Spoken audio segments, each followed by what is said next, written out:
Hello ನಮಸ್ಕಾರ. ಒಂದು ತಿಂಗಳ ಒಪ್ಪಂದ ಭಾಗ 6. ಪಾರ್ಟಿಯಲ್ಲಿ ನಡೆದ ಆ ಘಟನೆ ಇಡೀ ವಾತಾವರಣವನ್ನೇ ಸ್ತಬ್ಧಗೊಳಿಸಿತ್ತು. ವಿರಾಟ್ ಎದುರಾಳಿಯನ್ನ ಅಡ್ಡಾಡಿಸಿ ಹೊಡೆದಿದ್ದಕ್ಕಾಗಿ ಆ ವ್ಯಕ್ತಿ ಪ್ರಜ್ಞೆ ತಪ್ಪಿ ನೆಲದ ಮೇಲೆ ಬಿದ್ದಿದ್ದ. ಬಾಯಿಂದ ರಕ್ತ ಸುರಿತಾ ಇತ್ತು. ಆದರೆ ಮಾಯಾಳನ್ನ ಕಾಡ್ತಿದ್ದದ್ದು ಆ ರಕ್ತ ಅಲ್ಲ, ಬದಲಿಗೆ ವಿರಾಟ್ ತನ್ನನ್ನ ಹೆಂಡತಿ ಎಂದು ಕರೆದ ಆ ಒಂದೇ ಒಂದು ಮಾತು. ಆಘಾತದಿಂದ ಅವಳ ಎದೆಬಡಿತ ಜೋರಾಗಿತ್ತು. ಕಣ್ಣುಗಳು ವಿರಾಟ್ನನ್ನೇ ದಿಟ್ಟಿಸ್ತಾ ಇದ್ವು. ಈ ಮನುಷ್ಯ ನಿಜವಾಗಿಯೂ ನನಗಾಗಿ ಅಷ್ಟೊಂದು ಹೊಡೆದಾಡಿದ್ನ. ಅಂದು ಕೇವಲ ಅಜ್ಜನ ಒತ್ತಾಯಕ್ಕೆ ಮದುವೆಯಾದವನು, ಮದುವೆಯ ಮಂಟಪದಲ್ಲೇ ನನ್ನನ್ನು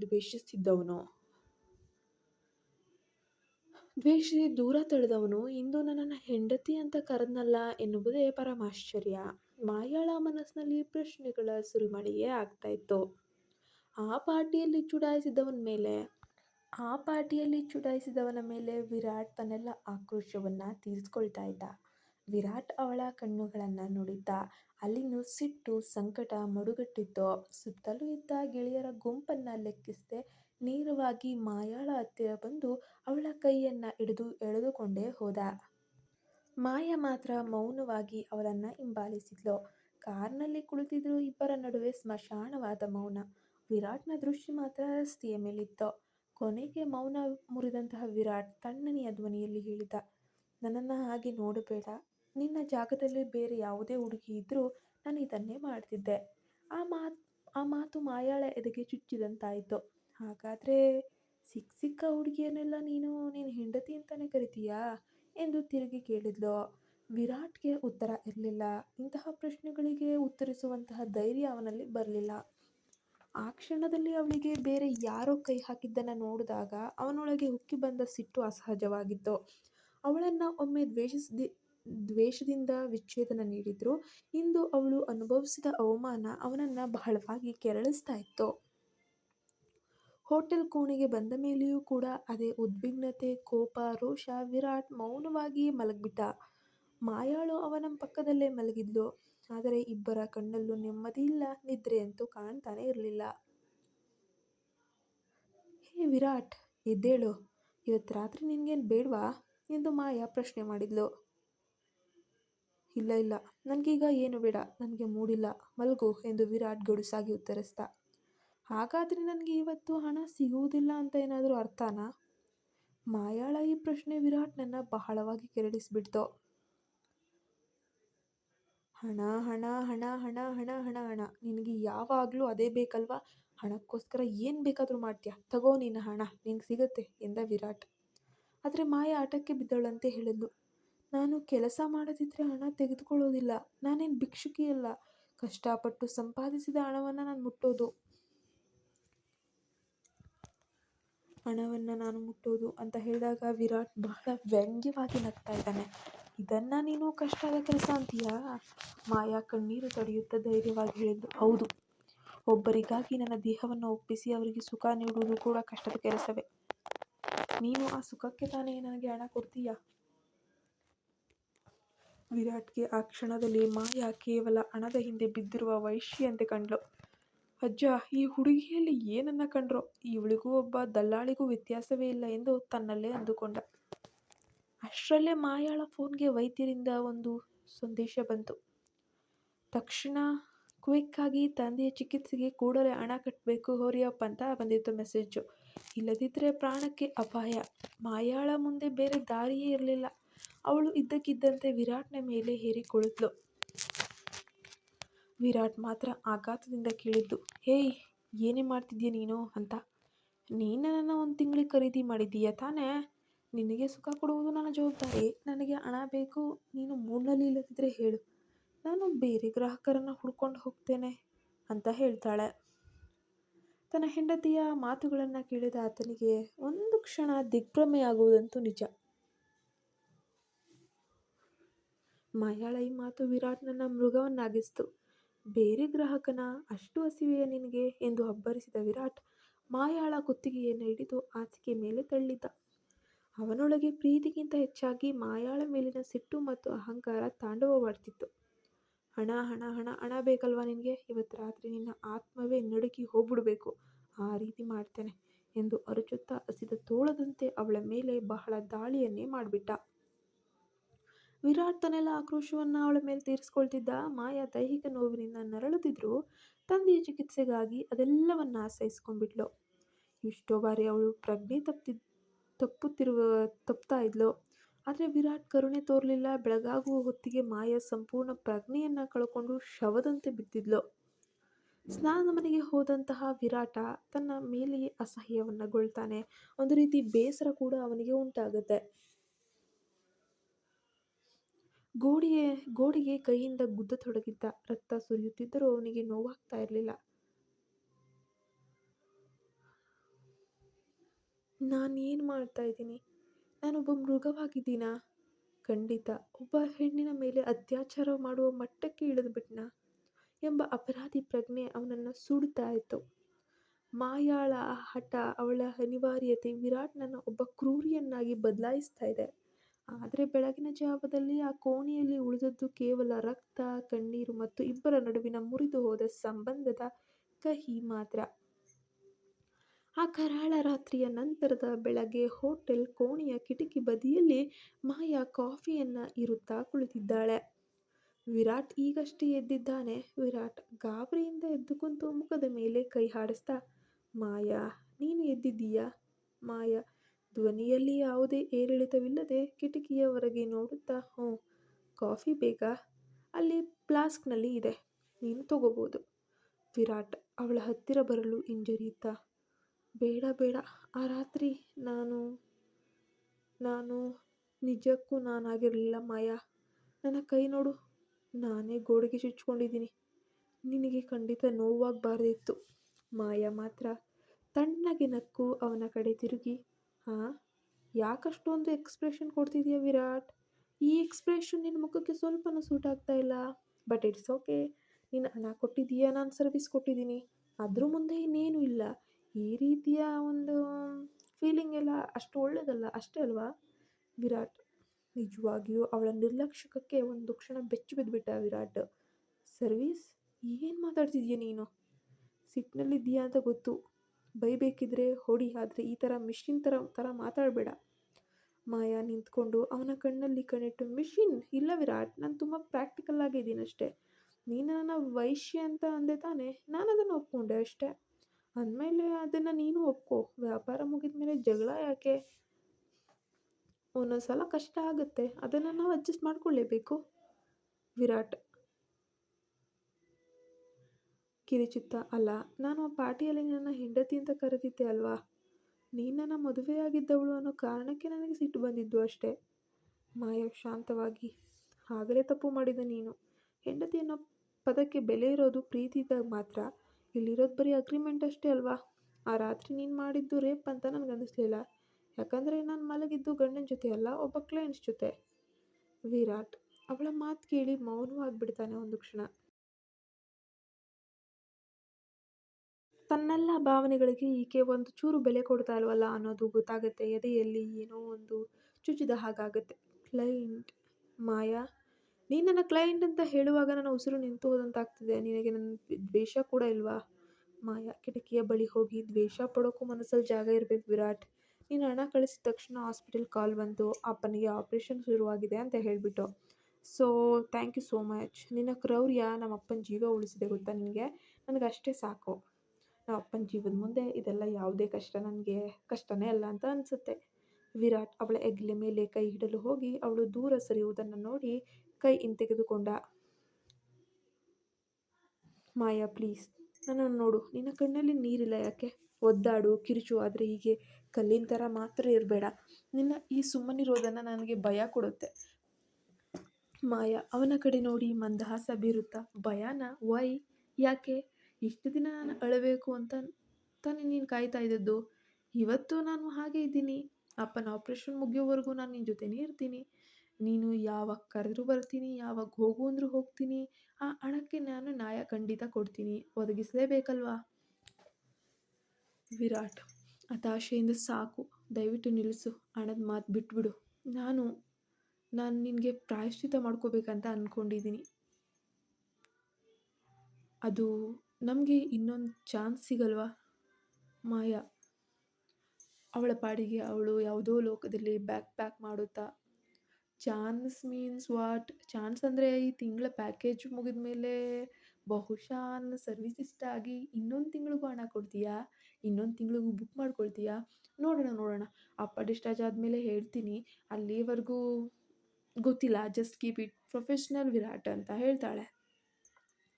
ವಿರಾಟ್ ತನಗೆ ತಾನೇ ಅಂದುಕೊಳ್ಳುತ್ತಾ, ನಾನು ಅವಳನ್ನು ಮುರಿಯಬೇಕು ಅಂದ್ಕೊಂಡೆ. ಆದರೆ ಅವಳು ಮುರಿದಿರೋದು ನನಗಲ್ಲ, ಅವಳಲ್ಲಿರೋ ನನ್ನ ನೆನಪುಗಳನ್ನೇ ಕೊಂದುಬಿಟ್ಟಿದ್ದಾಳೆ. ಸಿಟ್ಟಿಗಿಂತ ಈ ಮೌನ ಎಷ್ಟು ಘೋರವಾಗಿದೆ ಅಲ್ವಾ? ಈ ಮೌನ ನನ್ನ ಕೊಲ್ತಾ ಇದೆ ಪ್ರತಿ ಕ್ಷಣ. ಮಾಯಾ ಬಾಗಿಲ ಬಳಿ ನಿಂತು ಹೊರಡೋಣವಾ, ಟೈಮ್ ಆಗ್ತಾ ಇದೆ ಅಂದ ಹಾಗೆ. ನೆಕ್ಸ್ಟ್ ಟೈಮ್ ನೀನು ಮೂಡ್ನಲ್ಲಿಲ್ಲ ಅಂದಾಗ ನಾನು ಫೋರ್ಸ್ ಏನು ಮಾಡಲ್ಲ, ಬಟ್ ಹಣ ಮಾತ್ರ ಮೈನಸ್ ಮಾಡಿಬಿಡ, ಓಕೆನಾ? ವಿರಾಟ್ ಮಾತಿಲ್ಲದೆ ಅವಳನ್ನೇ ದಿಟ್ಟಿಸುತ್ತಾ ನಿಲ್ತಾನೆ. ಅವಳ ಮಾತುಗಳಲ್ಲಿ ಈಗ ವ್ಯಂಗ್ಯವೂ ಇಲ್ಲ, ಎಂಥದ್ದೂ ಇಲ್ಲ, ಕೇವಲ ಶೂನ್ಯ ಮಾತ್ರ ತುಂಬಿದೆ. ಅವಳ ಅನಿವಾರ್ಯತೆ, ಅವಳು ಪ್ರೊಫೆಷ್ನಲ್ ಆಗಿ ತನ್ನ ಕೆಲಸವನ್ನು ಮಾತ್ರ ಮಾಡ್ತಾ ಇದ್ದಾಳೆ. ಕೋಣೆಯಲ್ಲಿ ಅತೀವವಾದ ಮೌನ. ಕಿಟಕಿಯಿಂದ ಬರುವ ತಂಗಾಳಿ ಇಬ್ಬರ ನಡುವಿನ ಬಿಸಿಯಾದ ವಾತಾವರಣವನ್ನು ತಣಿಸಲು ಪ್ರಯತ್ನ ಮಾಡ್ತಾನೆ ಇದೆ. ಅವಳು ಅವನ ಪಕ್ಕದಲ್ಲೇ ಕುಳಿತಿದ್ದಾಳೆ, ಆದರೆ ಮನಸ್ಸು ಮಾತ್ರ ಸಾವಿರ ಸಾವಿರ ಯೋಜನೆಯಲ್ಲಿ ಮುಳುಗಿದೆ. ಏನು ಯೋಚನೆ ಮಾಡ್ತಿದೀಯಾ? ಅಲ್ಲಷ್ಟು ದೂರ ಕೂತು ನನ್ನನ್ನೇ ನೋಡ್ತಿದೀಯಲ್ಲ? ನೋಡಿಲ್ಲ, ನಿನ್ನ ಕಣ್ಣಲ್ಲಿರುವ ಆ ಒಂದು ಗೊಂದಲನ ಎಂಜಾಯ್ ಮಾಡ್ತಾ ಇದ್ದೇನೆ ಅಷ್ಟೇ. ಗೊಂದಲನ ಇಲ್ಲ, ಈಗ ನನ್ನಲ್ಲಿರೋದು ಕೇವಲ ಹಂಬಲ. ನಿನ್ನ ಹತ್ರ ಬರ್ತಿದೆಯೋ ಅಥವಾ ನನ್ನಿಂದ ಏನೋ ಕಿತ್ಕೊಳ್ಳೋಕೆ ಸಂಚು ಮಾಡ್ತಿದ್ಯೋ ಅನ್ನೋದೇ ಅರ್ಥ ಆಗ್ತಿಲ್ಲ. ನನ್ನ ಹತ್ರ ಕಿತ್ಕೊಳ್ಳೋಕೆ ಏನಿದೆ? ನೀನೇ ಅಲ್ವಾ ಹೇಳಿದ್ದು ನಾನು ನಿನ್ನ ಕೈಯಲ್ಲಿದ್ದೀನಿ ಅಂತ. ಈಗ ಈ ಹತ್ತಿರ ಬರೋ ಈ ಸ್ಪರ್ಶ ಇವೆಲ್ಲ ನಿನಗೆ ಖುಷಿ ಕೊಡ್ತಿಲ್ವಾ? ಖುಷಿ ಕೊಡ್ತಿದೆ, ಆದರೆ ನಿನ್ನ ಈ ನಗು, ಇದರ ಹಿಂದೆ ಯಾವುದೋ ನೋವಡಗಿದೆ ಅನ್ನೋದು ಮಾತ್ರ ಸತ್ಯ. ಆ ಕೃತಕ ನಗು ಬೇಡ. ಸತ್ಯ ಹೇಳು, ಯಾಕೆ ನನ್ನನ್ನು ಈ ರೀತಿ ಕಾಡ್ತಾ ಇದೆಯಾ? ಕಾಡೋದು ನನ್ನ ಕೆಲಸ. ನೀನು ಕೇಳಿದ್ದನ್ನು ನಾನು ಕೊಡ್ತಾ ಇದ್ದೀನಿ, ಆದರೆ ಈ ಸಾರಿ ಬೆಲೆ ಸ್ವಲ್ಪ ಜಾಸ್ತಿ ಇರುತ್ತೆ. ಅಷ್ಟಕ್ಕೂ ನಿನಗೆ ನನ್ನ ಮನಸ್ಸು ಬೇಕಾಗಿಲ್ಲ ಅಲ್ವಾ? ಕೇವಲ ಈ ಕ್ಷಣದ ಸುಖ ಬೇಕು. ತಗೋ, ಖಂಡಿತ ಕೊಡ್ತೇನೆ, ಅದರಲ್ಲೇನಿದೆ. ಅವನು ಅವಳ ಕೈಯನ್ನು ಗಟ್ಟಿಯಾಗಿ ಹಿಡಿದು ತನ್ನ ಕಡೆಗೆ ಎಳೆದುಕೊಳ್ತಾನೆ. ನಿನಗನ್ನಿಸ್ತಿಲ್ವಾ ನೀನು ಮಾಡ್ತಿರೋದು ತಪ್ಪು ಅಂತ? ಹಣ ತೋರಿಸಿ ನನ್ನನ್ನು ನೋಯಿಸೋಕೆ ಹೋಗಿ ನೀನೇ ನಿನ್ನನ್ನು ನೋಯಿಸ್ಕೊಳ್ತಾ ಇದೀಯಾ. ನಿನ್ನ ಉಸಿರು ಬಿಸಿಯಾಗಿದೆ, ಹೃದಯ ಜೋರಾಗಿ ಬಡ್ಕೊಳ್ತಾ ಇದೆ. ಇದು ದ್ವೇಷ ಅಲ್ವೇ? ಖಂಡಿತ ಅಲ್ಲ. ಕ್ಷಣಕಾಲ ಅವಳ ಮಾತು ನಿಂತು ಹೋಗ್ತದೆ. ಅವಳ ಕಣ್ಣಲ್ಲಿ ನೀರು ತುಂಬಿಕೊಳ್ತದೆ. ತಕ್ಷಣ ಅದನ್ನು ಮರೆಮಾಚಿ ಕೆರಳಿದ ದನಿಯಲ್ಲಿ ಹೇಳ್ತಾಳೆ, ನನ್ನ ಉಸಿರಾಟದ ಬಗ್ಗೆ ನೀನು ಮಾತಾಡಬೇಡ. ನಿನಗೇನು ಬೇಕೋ ಅದನ್ನು ಮಾತ್ರ ಮಾಡು, ಅದನ್ನು ಮಾತ್ರ ಕೇಳು. ನಾನಿಲ್ಲಿರೋದು ನಿನಗೆ ಬೇಕಾದ ಹಕ್ಕನ್ನು ಕೊಡೋಕೆ, ನಿನ್ನ ದುಡ್ಡಿಗೆ ನ್ಯಾಯ ಕೊಡೋಕೆ. ಆದರೆ ನೆನ್ಪಿಡು, ಪ್ರತಿ ಸ್ಪರ್ಶಕ್ಕೂ ನಿನ್ನ ಅಕೌಂಟ್ನಿಂದ ಹಣ ಕಟ್ಟಾಗ್ತಾ ಇದೆ. ಈ ಪ್ರೀತಿಯ ನಾಟಕವನ್ನು ಸಾಕು ಮಾಡು. ಹಣ ಸರಿ, ನಾನು ಎಲ್ಲವನ್ನ ಕೊಡೋಕೆ ರೆಡಿ ಇದ್ದೀನಿ, ಆದರೆ ಒಂದೇ ಒಂದು ಮಾತು ಹೇಳು. ನೀನು ಈ ಆಟದಲ್ಲಿ ಗೆದ್ದಿದ್ದೀಯಾ ಅಂದ್ಕೊಂಡಿದ್ದೀಯಾ? ನನ್ನನ್ನು ಕೆರಳಿಸ್ಬೇಕು ಅಂತ ಬಂದು ನನ್ನನ್ನು ಪ್ರೀತಿಸೋಕೆ ಶುರು ಮಾಡಿದ್ದೀಯಲ್ಲ, ಅದನ್ನು ಹೇಗೆ ತಡಿತೀಯಾ? ಇಲ್ಲ ಇಲ್ಲ, ನಾನು ನಿನ್ನನ್ನು ಪ್ರೀತಿಸ್ತಾ ಇಲ್ಲ, ಖಂಡಿತ ಸುಳ್ಳು. ಅವನ ಎದೆಯ ಮೇಲೆ ಗುದ್ದುತ್ತಾ, ನಿನ್ನನ್ನು ದ್ವೇಷ ಮಾಡ್ತಾ ಇದ್ದೀನಿ. ನನ್ನ ಬದುಕು ಹಾಳು ಮಾಡಿದ್ದಕ್ಕೆ, ನನ್ನ ಅಪ್ಪನ ಪರಿಸ್ಥಿತಿ ನೀನೇ ಕಾರಣ ಆಗಿದ್ದಕ್ಕೆ ನಿನ್ನನ್ನು ನಾನು ಎಂದಿಗೂ ಖಂಡಿತ ಕ್ಷಮಿಸಲ್ಲ. ಹೌದಾ? ಹಾಗಾದರೆ ಅಳು ಯಾಕೆ ಬರ್ತಿದೆ? ಹೊಡಿ, ಇನ್ನೂ ಜೋರಾಗಿ ಹೊಡಿ, ನಿನ್ನ ಕೈಗೆ ನೋವಾಗೋವರೆಗೂ ಹೊಡಿ. ಆದರೆ ಆಮೇಲೆ ನಾನು ಅಪ್ಕೊಬಿಡು. ಯಾಕಂದರೆ ನಿನಗೆ ಗೊತ್ತು, ಇಡೀ ಜಗತ್ತಿನಲ್ಲಿ ನಿನಗೆ ನನ್ನ ಬಿಟ್ಟರೆ ಬೇರೆ ಯಾರೂ ಇಲ್ಲ ಅಂತ. ಅವಳು ಸುಸ್ತಾಗಿ ಅವನ ಹೆಗಲ ಮೇಲೆ ತಲೆ ಇಡ್ತಾಳೆ. ಅವಳ ಕೋಪವೆಲ್ಲ ಕಣ್ಣೀರಾಗಿ ಏರಿತದೆ. ತಾನು ಸೃಷ್ಟಿಸಿದ್ದ ಮಾಯಾಜಾಲದಲ್ಲಿ ತಾನೇ ಸಿಕ್ಕಿಬಿದ್ದ ಹತಾಶೆ ಅವಳನ್ನು ಕಾಡತೊಡಗ್ತದೆ. ನಾನು ಸೋತು ಹೋಗ್ತಿದ್ದೀನಲ್ವಾ? ನನ್ನನ್ನು ಯಾಕೆ ಹೀಗೆ ಮಾಡಿದೆ? ನಾನು ನಿನ್ನ ದ್ವೇಷಿಸಬೇಕಿತ್ತು, ಆದರೆ ನಿನ್ನ ಈ ಮರುಕ ನನ್ನ ಕೊಂದೇ ಬಿಡ್ತಿದೆ ಅಂತ ಅನ್ನಿಸ್ತಾ ಇದೆ. ಈಗ ಸೋಲು ಗೆಲುವು ಅನ್ನೋದು ಮುಖ್ಯ ಅಲ್ಲ, ನಾವಿಬ್ಬರು ಒಬ್ರಿಗೊಬ್ರು ಬೇಕು ಅನ್ನೋದೇ ಸತ್ಯ. ಇವತ್ತು ರಾತ್ರಿ ಈ ಹಣ, ಈ ಸೇಡು ಎಲ್ಲವನ್ನ ಮರೆತುಬಿಡು. ಕೇವಲ ನನ್ನ ಕಣ್ಣನ್ನು ಮಾತ್ರ ನೋಡು. ಅವನೊಳಗಿನ ಈ ದ್ವಂದ್ವ ಅವನನ್ನೇ ಸುಡುತ್ತಾ ಇತ್ತು. ಈ ಕೋಣೆಯಲ್ಲಿ ಮೌನದಲ್ಲಿ ಕೇವಲ ಅವರ ಉಸಿರಾಟದ ಸದ್ದು ಮಾತ್ರ ಕೇಳಿಸ್ತಾ ಇತ್ತು. ದೂರ ನಿಲ್ಲು, ನನ್ನ ಹತ್ರ ಖಂಡಿತ ಬರಬೇಡ ಅಂತ ಎಷ್ಟು ಸಲ ಹೇಳಬೇಕು? ದೂರ ನಿಲ್ಬೇಕಾ? ಅವಳು ಇನ್ನೊಂದು ಹೆಜ್ಜೆ ಹತ್ತಿರ ಬಂದು ಅವನ ಶಾರ್ಟ್ ಕಾಲರನ್ನು ಸರಿಪಡಿಸ್ತಾ, ಆದರೆ ನಿನ್ನ ಕಣ್ಣುಗಳು ಬೇರೆ ಏನು ಹೇಳ್ತಾವೆ ಅಲ್ಲ. ನಾನು ಹತ್ತಿರ ಬಂದಾಗಲೆಲ್ಲ ನಿನ್ನ ಉಸಿರಾಟ ಯಾಕೆ ಅಸ್ತವ್ಯಸ್ತ ಆಗುತ್ತೆ? ಅದು ಕೇವಲ ದೈಹಿಕ ಆಕರ್ಷಣೆ ಅನ್ನೋದಷ್ಟೇ. ನಿನ್ನ ಮೇಲೆ ನನಗಿರೋದು ದ್ವೇಷ ಮಾತ್ರ. ನೀನು ಮಾಡ್ತಿರೋ ಈ ನಾಟಕ, ಈ ಹಣದ ಹಪಾಹಪಿ, ಹಣದ ಮೇಲಿರೋ ಆಸೆ ವ್ಯಾಮೋಹ ನೋಡಿದರೆ ನನಗೆ ಒಂದು ಕ್ಷಣ ಅಸಹ್ಯ ಅನಿಸುತ್ತೆ. ಅಸಹ್ಯನಾ?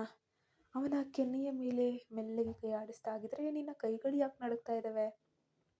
ನಾನು ತಳ್ಳೋಕೆ ನಿನಗೆ ಮನಸ್ಸಿಲ್ಲ ಅಲ್ವಾ? ನೋಡು, ನನ್ನ ಕಣ್ಣ ನೋಡು. ಇಲ್ಲಿ ನಿನಗೆ ನಿನ್ನ ಮೇಲಿರೋ ದ್ವೇಷ ಕಾಣ್ತಿದೆಯಾ ಅಥವಾ ನನ್ನ ಮೇಲಿರೋ ಹಂಬಲ ಕಾಣ್ತಿದೆಯಾ ಅಂತ. ನಿಲ್ಲಿಸು ಇದನ್ನು. ಅವನು ಅವಳ ಕೈಯನ್ನು ಬಿಗಿಯಾಗಿ ಹಿಡಿದು ತಡೆದರೂ ಕೂಡ ಅವಳನ್ನು ದೂರ ತಳ್ಳೋಕೆ ಆಗಲೇ ಇಲ್ಲ. ನೀನು ನನ್ನ ಬಲಹೀನತೆಯನ್ನು ಬಳಸ್ಕೊಳ್ತಾ ಇದೆಯಾ? ಇದು ಕೇವಲ 1 ತಿಂಗಳ ಅಗ್ರಿಮೆಂಟ್ ಮಾತ್ರ. ಅದನ್ನು ಮೀರಿದ ಸಂಬಂಧ ನಮ್ಮ ನಡುವೆ ಖಂಡಿತ ಇಲ್ಲ. ಅಗ್ರಿಮೆಂಟ್ ಇರೋದು ಪೇಪರ್ ಮೇಲೆ, ಆದರೆ ಈ ಕ್ಷಣದಲ್ಲಿ ನಮ್ಮ ನಡುವೆ ಇರುವುದು ಅಪ್ಪಟವಾದ ಬೆಂಕಿ. ನೀನು ನನ್ನ ಖಂಡಿತ ದ್ವೇಷ ಮಾಡ್ತೀಯಾ, ನಾನು ಕೂಡ ಮಾಡ್ತೀನಿ ಅಂತ ಎಷ್ಟೇ ಕೂಗಾಡಿದರೂ ನಿನ್ನ ಈ ಸ್ಪರ್ಶ ಸತ್ಯವನ್ನೇ ಹೇಳ್ತಿದೆ. ಇದು ಕೇವಲ ಲಸ್ಟ್ ಅಲ್ಲ ವಿರಾಟ್, ಇದು ಅದಕ್ಕಿಂತಲೂ ಅಪಾಯಕಾರಿಯಾದದ್ದು. ಅಪಾಯಕಾರಿನಾ? ಅಂದರೆ ಏನು? ಹಾಗಂದ್ರೆ ನಿನಗೆ ಗೊತ್ತಿಲ್ಲದಂತೆಯೇ ನೀನು ನನ್ನ ಗೆಲ್ಲೋಕೆ ಹೋಗಿ ಸೋತು ಹೋಗ್ತಾ ಇದೀಯಾ? ಇಡೀ ಪ್ರಪಂಚವನ್ನೇ ಗೆಲ್ಲೋಕೆ ಹೊರಟಂಥ ವಿರಾಟ ನೀನು. ನನ್ನನ್ನು ನಿನ್ನವಳು ಮಾಡ್ಕೋಬೇಕು ಅನ್ನೋ ಹಠ ಈಗ ಪ್ರೀತಿಯಾಗಿ ಬದಲಾಗ್ತಿದೆ. ಅದು ನಿನಗೆ ಅರ್ಥ ಆಗೋ ಹೊತ್ತಿಗೆ ನಾನು ತುಂಬ ದೂರ ಹೋಗ್ಬಿಟ್ಟಿರ್ತೀನಿ. ಅವನು ಹತಾಶೆಯಿಂದ ಅವಳನ್ನು ಅಪ್ಪಿಕೊಂಡ. ಅವನಿಗೆ ತನ್ನನ್ನೇ ತಾನು ನಿಯಂತ್ರಿಸಲು ಸಾಧ್ಯವಾಗ್ತಾ ಇರಲಿಲ್ಲ. ಅವನ ಮನಸ್ಸು ದ್ವೇಷ ಎನ್ನುತ್ತಿದ್ದರೂ ದೇಹ ಮಾತ್ರ ಅವಳ ಒಲವಿಗಾಗಿ ಶರಣಾಗ್ತಾ ಇತ್ತು. ಅವನಲ್ಲಿ ಅರ್ಥವೇ ಆಗದ ಮತ್ತು ಎಕ್ಸ್‌ಪ್ರೆಸ್ ಮಾಡಲಾಗದಂತಹ ಭಾವನೆಗಳು ಇತ್ತು. ಹೌದು, ಇದು ಅಪಾಯಕಾರಿ. ನಿನ್ನನ್ನು ದ್ವೇಷಿಸೋದು ಸುಲಭ ಅಂದ್ಕೊಂಡಿದ್ದೆ, ಆದರೆ ಇಲ್ಲ, ನಿನ್ನ ಈ ಸಾಮೀಪ್ಯ ನನ್ನ ಇಡೀ ವ್ಯಕ್ತಿತ್ವವನ್ನೇ ಕರಗಿಸ್ತಾ ಇದೆ. ಇದನ್ನು ಪ್ರೀತಿ ಅಂತ ಕರೆಯೋಕ್ಕೂ ನಾನು ತಯಾರಿಲ್ಲ, ಆದರೆ ನಿನ್ನನ್ನು ಬಿಟ್ಟು ಇರೋಕ್ಕೂ ನನಗೆ ಆಗ್ತಾ ಇಲ್ವಲ್ಲ. ಇದು ಆರಂಭ ಅಷ್ಟೇ. ಆಟದ ಅಂತ್ಯ ಹೇಗಿರುತ್ತೆ ಅಂತ ನನಗೂ ಗೊತ್ತಿಲ್ಲ. ಬಹುಶಃ ನಾವಿಬ್ಬರು ಒಬ್ಬರಿಗೊಬ್ಬರು ಶತ್ರುಗಳಾಗಿ ಉಳಿಯೋದಿಲ್ಲ ಅಥವಾ ಪ್ರೇಮಿಗಳಾಗಿ ಬದುಕೋದೂ ಇಲ್ಲ ಅನಿಸುತ್ತೆ. ಅರ್ಧ ತೆರೆದ ಬಾಗಿಲ ಹಿಂದೆ ಅವಳು ನಿಂತಿದ್ದಾಳೆ. ಒಳಗಿನ ರೂಮಿನಲ್ಲಿ ಅವನು ಫೋನ್ನಲ್ಲಿ ಯಾರಿಗೋ ಗದರಿಸ್ತಾ ಇದ್ದ. ಈ ಸಮಯದಲ್ಲಿ ಆ ದನಿಯಲ್ಲಿ ಒಂದು ತೀವ್ರತೆ ಮತ್ತು ಹಠವಿತ್ತು. ಇನ್ನೊಂದು ಸಾರಿ ಅವಳ ಕಡೆ ಕಣ್ಣೆತ್ತಿ ನೋಡೋ ಧೈರ್ಯ ಮಾಡಕ್ಕೆ ಹೋಗ್ಬೇಡ. ಒಂದು ಸಲ ನಿನಗೆ ವಾರ್ನಿಂಗ್ ಕೊಟ್ಟಿರೋದು ಅಂತ ಹೇಳ್ತಾ ಇದ್ದೀನಿ. ನಿನಗೆ ಅವಳು ಯಾರು ಅಂತ ಗೊತ್ತಾ? ಅತ್ತ ಕಡೆಯಿಂದ ಏನೋ ಮಾತು ಕೇಳಿಸ್ತಾ ಇದೆ. ಇಲ್ಲ, ಅವಳು ಯಾವ ಕ್ಲಬ್ನಲ್ಲಿಯೂ ಕೂಡ ಕೆಲಸ ಮಾಡ್ತಿದ್ಲು ಅನ್ನೋದು ನನಗೆ ಖಂಡಿತ ಮುಖ್ಯ ಆಗೋದೇ ಇಲ್ಲ. ಇವಾಗ ನನಗೇನು ಇಂಪಾರ್ಟೆಂಟ್ ಅಂತ ಗೊತ್ತಾ ನಿನಗೆ? ಈಗ ಅವಳು ಎಲ್ಲಿದ್ದಾಳೆ ಅನ್ನೋದು ಮಾತ್ರ ಮುಖ್ಯ. ನನ್ನ ಮನೆಯಲ್ಲಿ ನನ್ನ ಕಣ್ಣೆದುರಿದ್ದಾಳೆ. ಅವಳ ಮೈ ಮೇಲೆ ಒಂದು ಪುಟ್ಟ ಗಾಯ ಆದರೂ ಕೂಡ ಅದರ ಪರಿಣಾಮ ನೆನ್ಪಿಟ್ಕೋ. ಅದರ ಪರಿಣಾಮ ಸಂಪೂರ್ಣವಾಗಿ ನೀನೇ ಅನುಭವಿಸ್ಬೇಕಾಗುತ್ತೆ. ಬಾಗಿಲ ಹಿಂದೆ ನಿಂತಿದ್ದ ಅವಳ ಉಸಿರು ಒಂದು ಕ್ಷಣ ಸ್ತಬ್ಧವಾಗ್ತದೆ. ಅವನ ಮಾತುಗಳಲ್ಲಿ ದ್ವೇಷಕ್ಕಿಂತ ಹೆಚ್ಚಾಗಿ ಏನೋ ಒಂದು ಹಕ್ಕಿನ ಭಾವನೆಯೋ ಅಥವಾ ಪ್ರೀತಿಯೋ ಎದ್ದು ಕಾಣ್ತಾ ಇದೆ. ನೋಡು, ಅವಳು ನನ್ನನ್ನು ದ್ವೇಷಿಸಬಹುದು, ಅವಮಾನಿಸಬಹುದು ಅಥವಾ ಮತ್ತೇನಾದರೂ ಅನ್ಕೋ. ನನ್ನಿಂದ ಹಣ ಕಿತ್ಕೊಳ್ಳೋಕ್ಕೂ ನಾಟಕನೂ ಮಾಡ್ತಾ ಇರ್ಬೋದು. ಆದರೆ ಅವಳ ಮೇಲೆ ಹಕ್ಕು ಚಲಾಯಿಸೋ ಅಧಿಕಾರ ಇಡೀ ಜಗತ್ತಿನಲ್ಲಿ ಕೇವಲ ನನಗೆ ಮಾತ್ರ ಇರೋದು. ಅವಳು ನನ್ನವಳು. ಅದು ಅವಳಿಗೂ ಗೊತ್ತಿಲ್ಲ, ನಿನಗೂ ಗೊತ್ತಿಲ್ಲ, ನಿನಗೂ ಬೇಕಾಗೂ ಇಲ್ಲ. ಅವಳು ಅಲ್ಲಿಂದ ಮೆಲ್ಲಗೆ ಸರಿದು ರೂಮಿನ ಕಿಟಕಿಯ ಬಳಿ ಹೋಗಿ ನಿಂತು ಬಿಡ್ತಾಳೆ. ಸ್ವಲ್ಪ ಹೊತ್ತಿನ ನಂತರ ಅವನು ರೂಮಿಗೆ ಬರ್ತಾನೆ. ಇಬ್ಬರ ನಡುವೆ ಮತ್ತೆ ಅದೇ ರೀತಿಯ ಮೌನ. ಎಲ್ಲಿದ್ದೆ ಇಷ್ಟೊತ್ತು? ಕಾಫಿ ತರೋಕೆ ಹೋದವಳು ಹಾಗೆ ಕಣ್ಮರೆಯಾಗ್ಬಿಟ್ಟಿಯಲ್ಲ. ಸ್ವಲ್ಪನೂ ಕಾಮನ್ ಸೆನ್ಸ್ ಇಲ್ಲ, ಟೈಮ್ ಸೆನ್ಸ್ ಇಲ್ಲ. ಇಲ್ಲೇ ಇದ್ದೆ. ನೀನು ಫೋನಲ್ಲಿ ತುಂಬ ಬ್ಯುಸಿಯಾಗಿದ್ದೆ ಅಲ್ವಾ, ಸೊ ಹಾಗಾಗಿ ಯಾರೋ ನಿನ್ನ ಆಸ್ತಿ ಬಗ್ಗೆ ಮಾತಾಡ್ತಿದ್ರು ಅಂತ ಅನಿಸುತ್ತೆ. ಸೊ ತುಂಬ ಮಾತಾಡ್ತಿದ್ದೆ. ಅವನು ಗಾಬರಿಯಿಂದ ಅವಳನ್ನು ನೋಡ್ತಾನೆ. ಅವಳು ಕೇಳಿಸ್ಕೊಂಡಿದ್ದಾಳೆ ಅಂತ ಅವನಿಗೆ ಅರ್ಥವಾಗಿ ಬಿಡುತ್ತೆ. ಕೇಳಿಸ್ಕೊಂಡ್ಬಿಟ್ಯಾ? ಹೌದು, ಮಾತಾಡ್ತಾ ಇದ್ದೆ. ಅದರಲ್ಲಿ ತಪ್ಪೇನಿದೆ? ನಿನ್ನನ್ನು ಪ್ರೊಟೆಕ್ಟ್ ಮಾಡೋದು ನನ್ನ ಕರ್ತವ್ಯ ತಾನೇ. ಜಸ್ಟ್ ಅಷ್ಟು ಮಾತ್ರ ಮಾಡ್ತಾ ಇದ್ದೆ. ಪ್ರೊಟೆಕ್ಷನ್ ಹೆಸರಲ್ಲಿ ನನ್ನನ್ನು ಕಟ್ ಹಾಕ್ತಿದೀಯಾ ಅಷ್ಟೇ. ನನ್ನವಳು ಅಂತ ಹೇಳೋಕೆ ನಿನಗೆ ಯಾವ ಹಕ್ಕಿದೆ? ನೀನೇನು ನನಗೆ ತಾಳಿ ಕಟ್ಟಿದ್ಯಾ? ಅಂದು ಮದುವೆ ಮಂಟಪದಲ್ಲೇ ನನ್ನನ್ನು ಬೀದಿಗೆ ತಳ್ದವ್ ನೀನು. ಈಗ ಯಾಕೆ ಈ ಥರ ನಾಟಕಗಳನ್ನೆಲ್ಲ ಹಾಡ್ತಿದ್ಯಾ? ಆಗ ನಿನಗೆ ನಾನು ಇಷ್ಟ ಆಗಲಿಲ್ಲ, ಆದರೆ ಹೀಗೆ ಯಾಕೆ ಇಷ್ಟ ಆದೆ? ಅದು ನಾಟಕ ಅಲ್ಲ. ಅವಳ ಹತ್ತಿರ ಬಂದು ಅವಳ 2 ಕೈಗಳನ್ನು ಹಿಡಿದು ಅದು ಮಾಡಿದ್ದು ತಪ್ಪು ಅಂತ ನನಗೆ ಪ್ರತಿ ಕ್ಷಣ, ಪ್ರತಿ ದಿನ, ಪ್ರತಿ ಸೆಕೆಂಡ್ ಕಾಡ್ತಾ ಇದೆ. ನೀನು ನನ್ನನ್ನು ಸುಲಿಗೆ ಮಾಡ್ತಿದ್ದೀಯಾ ಅಂತ ಅಂದ್ಕೊಂಡಿದ್ದೀಯಾ? ಆದರೆ ನಿಜ ಹೇಳಬೇಕಂದ್ರೆ ನೀನು ನನ್ನನ್ನು ಆವರಿಸ್ಕೊಂಡ್ಬಿಟ್ಟಿದ್ದೀಯಾ. ಹಾಗಾದರೆ ಹೇಳು, ಎಲ್ಲರ ಮುಂದೆ ನನ್ನನ್ನು ನಿನ್ನ ಹೆಂಡತಿ ಅಂತ ಒಪ್ಕೊಳ್ಳೋ ಧೈರ್ಯ ಇದೆಯಾ ನಿನಗೆ? ಅಥವಾ ಕೇವಲ ಈ 4 ಗೋಡೆಗಳ ಮಧ್ಯೆ ಮಾತ್ರ ನಾನು ನಿನ್ನವಳ? ಕೇವಲ ನಿನ್ನ ದೈಹಿಕ ಆಸೆಗಳನ್ನು ತೀರಿಸ್ಕೊಳ್ಳೋಕೆ ಇರುವಂತಹ ಒಂದು ವಸ್ತುನ, ಭೋಗದ ವಸ್ತುನ? ಸಮಯ ಬರಲಿ, ನಾನು ಏನು ಮಾಡ್ತೀನಿ ಅಂತ ನಿನಗೆ ಅರ್ಥ ಆಗುತ್ತೆ.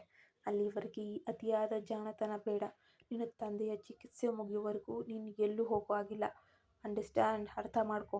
ನನ್ನ ತಂದೆ ಹೆಸರಲ್ಲಿ ನನ್ನನ್ನು ಬ್ಲ್ಯಾಕ್ಮೇಲ್ ಮಾಡೋಕ್ಕೆ ಬರಬೇಡ. ನಿನಗೆ ಬೇಕಿರೋದು ನನ್ನ ಮೇಲಿರೋ ಈ ಅಧಿಕಾರ ಅಲ್ವಾ? ನಿನಗೆ ನಾನು ಸೋಲ್ಬಾರ್ದು ಅನ್ನೋ ಹಠ. ಹೌದು, ಹಠನೇ. ನಿನ್ನನ್ನು ಬೇರೆಯವರು ಮುಟ್ಟೋದಾಗಿರಲಿ, ನಿನ್ನನ್ನು ನೋಡೋಕ್ಕೂ ನಾನು ಇಷ್ಟಪಡಲ್ಲ. ನಿನ್ನನ್ನು ಯಾರಾದರೂ ನೋಡಿದ್ರೆ ಅವ್ರ ಕಣ್ಣು ಕಿತ್ತಾಕ್ತೀನಿ. ನಿನ್ನನ್ನು ನೋಡಿ ಕಣ್ಣು ಮಿಟುಕಿಸೋದು ಕೂಡ ನನಗೆ ಇಷ್ಟ ಇಲ್ಲ. ಇದನ್ನು ನೀನು ಪೊಸೆಸಿವ್ನೆಸ್ ಅಂತೀಯೋ ಅಥವಾ ಪ್ರೀತಿ ಅಂತೀಯೋ ನನಗೆ ಗೊತ್ತಿಲ್ಲ. ಆದರೆ ನೀನು ನನ್ನಿಂದ ದೂರ ಹೋಗೋಕ್ಕೆ ನಾನು ಬಿಡಲ್ಲ. ಅವಳು ವ್ಯಂಗ್ಯವಾಗಿ ನಗ್ತಾಳೆ. ಆದರೆ ಆ ನಗುವಿನ ಹಿಂದೆ ಅಡಗಿದ್ದ ನೋವು ಅವನಿಗೂ ಕಾಣಿಸ್ತಿದೆ. ಈ ಬಂಧನದಲ್ಲಿ ಇರೋ ಸುಖ ನಿನಗೆ ಮಾತ್ರ ಸಿಗ್ತಿದೆ, ನನಗಲ್ಲ. ನೀನು ನನ್ನ ಪ್ರೀತಿಸ್ತಾ ಇಲ್ಲ, ಕೇವಲ ಗೆಲ್ಲೋಕ್ಕೆ ಟ್ರೈ ಮಾಡ್ತಾ ಇದೆಯಾ.